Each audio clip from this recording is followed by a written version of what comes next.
Today we're going to do a vegan dish. Ooh. We're going to show you how to make celery actually taste nice. First we chop the celery. So to get rid of the terrible smell, we put in boiling water.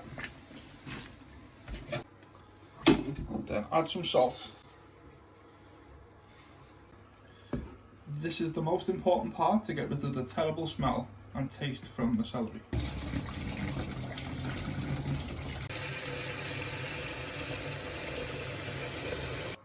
Now it's ready to stir fry.